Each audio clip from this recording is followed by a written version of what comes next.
Lemmy Kilmister's songs both in and out of Motörhead embodied the spirit of rock and roll perfectly. From the breakneck, Born to Lose anthem Ace of Spades and rumbling paean to loud living Overkill to bristly headbangers like Hellraiser and his Probot contribution Shake Your Blood, he wrote the soundtrack to his life. His influence stretched from hard rock to punk to heavy metal, and though Lemmy died at age 70 of an aggressive form of cancer, he left behind several lifetimes worth of some of the most iconic rock songs ever snarled. Here are the top 10 Lemmy Kilmister songs.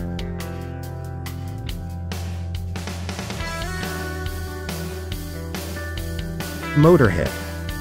Written on the balcony of the infamous Riot House Hotel in West Hollywood during a 1974 Hawkwind tour, Lemmy's Speed Freak anthem gave his next band its name, its mission statement and its sonic template. I can't get enough, and you know it's righteous stuff, sang Lemmy of the amphetamine that got him booted from the more psychedelically minded Hawkwind, but the same sentiments could certainly apply Motorhead's addictively pounding brand of hard rock. And yes, Lemmy the only person to fit the word parallelogram into a rock and roll number. Lemmy later reflected about the song, Lemmy very proud of that.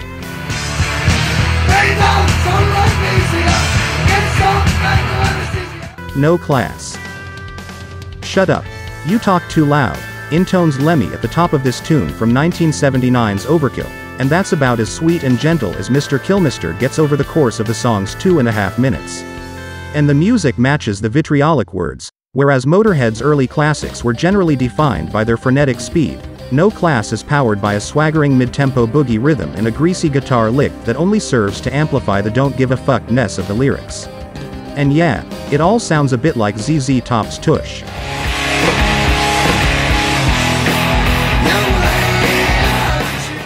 Damage Case. Lemmy, a proud Lothario, sounded his most lewd on the Overkill highlight Damage Case. It's a swinging, shambolic, dirty rock and roll number, the sort of lascivious catcall Little Richard or Jerry Lee Lewis would have recorded if they weren't expected to be somewhat fine upstanding youth. But more important to Kilmister, Damage Case also displayed how he was able to play bass like a lead instrument, as he pulls off a wild, barely controlled turnaround between his typically stabbing attack in the middle of the song, just in time for more tongue-waving like I don't care what you think your game is. I don't care even what your name is. He was never shy. Let me inside the place. Move over for a damage case. Stay clean. Stay clean is a declaration of Motorhead's nobler aspirations. While plenty of the band's songs are steeped in the band's admittedly juvenile desire for strong drinks and young girls, this kinetic track off of 1979's Overkill focuses on the integrity behind the outlaw mindset, the dismissal of fear, the understanding of the world's injustice, the trust in oneself over all others. This was back when the band was still reeling from the bad luck letdown of the 60s, and it shows. It's easy, when we allow ourselves to be blinded by all of his backstage debauchery, to forget that Lemmy was a man of principle, but Stay Clean is a stern and classic reminder. Oh no, ask me why, I can't go on without. Dead Men Tell No Tales. Opening with arguably the most defiant of Lemmy's lyrical asides, this is it. Dead Men Tell No Tales is the notoriously hard boozer's indictment of heroin. This is Lemmy warning kids to stay off smack. The allusions are abundant. In just one verse he sings of shooting up, horse, skag and tracks with the wearied experience of one who watched friends get hooked on the needle. But the kickoff song of 1979's Bomber never nods off. Instead, it's alive with attitude and boasts one of Lemmy's most urgent vocals. It's a metal classic that's both cautionary and caustic.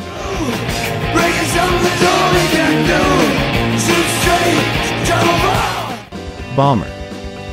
Motorhead's first war cry is one of their greatest salvos. Bomber sounds like the deadly airplane it celebrates, a megaton blast of gritty distortion, squelching yowls and loose shrapnel riffage. We shoot to kill, and you know we always will. Lemmy sings like a threat and a brag at the same time. The group amped up the war imagery on tour by bringing a 30-foot wide lighting rig that resembled a World War II plane with them. Lemmy reading Len Deighton's book Bomber at the time Lemmy wrote it.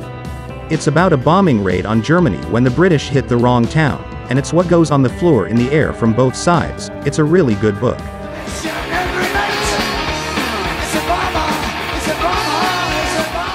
Ace of Spades. Lemmy often complained that he'd written better songs, but that his fans refused to ever let him drop Ace of Spades from the setlist. It's easy to understand why. since the title track of the band's 1980 album has it all: a thrashy groove driven by Lemmy's thundering bass, an indelible four-note riff, and a swaggering lyric that pretty much summed up Lemmy's personal philosophy. Despite its completely uncompromising nature, Ace of Spades spent 12 weeks on the UK singles chart, peaking at number 15 though it never charted stateside. The band's performance of the song on a 1984 episode of The Young Ones turned countless American viewers into die-hard Motorhead fans.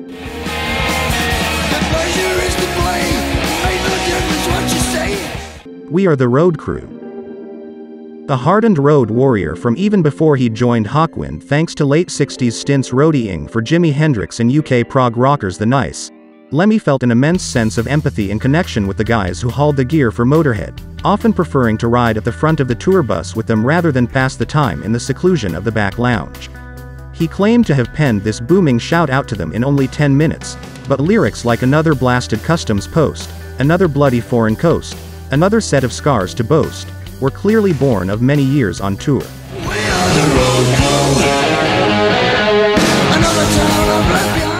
Love Me Like a Reptile. No band is more like a rattlesnake than Motorhead: spring-loaded, camouflaged, loud if you try to fuck with it, deadly if you do. Love Me Like a Reptile off the unbeatable Ace of Spades is biker lust put in its most basic terms. While the toothless rock of the 70s slithered around its fans and squeezed the life out of them, Lemmy and company slapped a generation of rabid speed freaks upside the head and threw them into the pit. Both playful and edgy, this banger is a perfect combination of the band's tail-chasing modus operandi and their more vicious inclinations. This song is the soundtrack to the moment when the party gets out of hand, a paean to narrowed eyes and flicked tongues.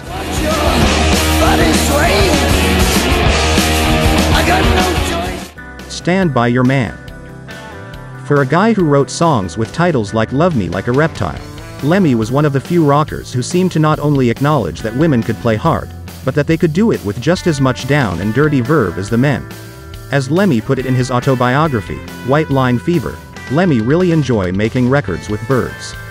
And that he did first on the 1981 St. Valentine's Day Massacre EP, recorded with British metal band Girl School and then with Plasmatics frontwoman Wendy Au Illiams, she of the blonde mohawk and black duct-taped boobs. To be sure, Wendy and Lemmy's duet on this Tammy Wynette classic is occasionally tuneless and always over the top, and the sessions themselves had their own turmoil. According to some reports, they led directly to the departure of guitarist Eddie Clarke from Motorhead, but there's a certain raw beauty in all the ragged, raspy, voiced ugliness.